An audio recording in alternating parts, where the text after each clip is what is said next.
कोकणातील प्रत्येक अपडेट जाणून घेण्यासाठी आजच माझे कोकणच्या सोशल मीडिया प्लॅटफॉर्मला लाईक, फॉलो आणि सबस्क्राइब करा।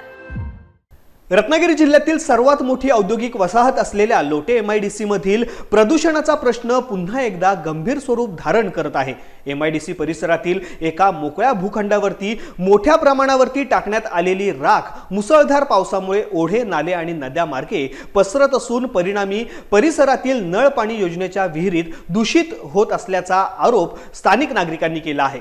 या समस्येचा परिणाम फक्त स्थानिक पर्यावरणावरतीच नाही तर जनतेच्या आरोग्यावरती देखील होत आहे। नदीच्या पाण्याचा रंग बदलत असून विहिरींच्या पाण्यात दुर्गंधी व गढूळपणा वाढला आहे। अनेक गावातील नागरिकांना पिण्याच्या पाण्यासाठी दुसऱ्या पर्यायाचा शोध घ्यावा लागत आहे।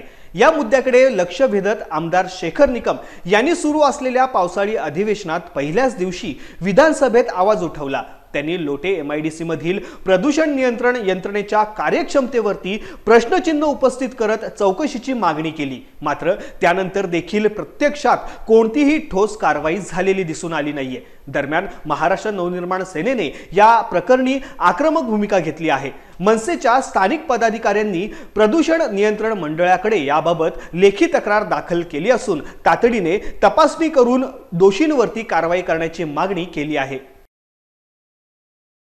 मध्ये वारंवार पाऊस चालू झाला किंवा पाऊस जरी नसेल चालू झाला तर हे प्रदूषण होतच असतं। त्याचंच एक उत्तम उदाहरण म्हणून लोट्यामधील या तलारीवाडीच्या समोरच्या साईडला म्हणजे मेन रोडच्या समोरच बाजूला एक प्लॉट आहे छोटासा, आणि तो प्लॉट आहे योजना कंपनीवाल्याचा प्लॉट आहे।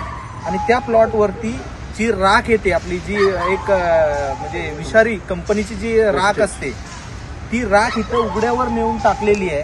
त्याचा सॅम्पल पण घेतलाय आणि त्याच्यामध्ये ती राख जी आहे इथं दिवसा ढवळ्या ओपन प्लॉटवरती ही टाकलेली जाते। आणि ह्याच राखेचं आता पाऊस चालू असल्यामुळे ही पाऊस पडतो आणि या राखेचं जे पाणी आहे ते निसरून नाल्यामार्फत नदीला मिळालं जातं। आणि मग प्रत्येक वेळी लोटे MIDC वरती काही ना काही हे असे प्रसंग होत असतात। आत्ताच या पावसाळी अधिवेशनामध्ये शेखर निकम साहेबांनी हा जो रासायनिक केमिकल आहे त्याचा प्रश्न उद्भवला होता, काढला होता, आणि त्याच्यावरती आदरणीय पर्यावरण मंत्री आदरणीय पंकजाताईंनी सांगितलं होतं की अशा कंपन्यांवरती कठोर कारवाई ही होईल।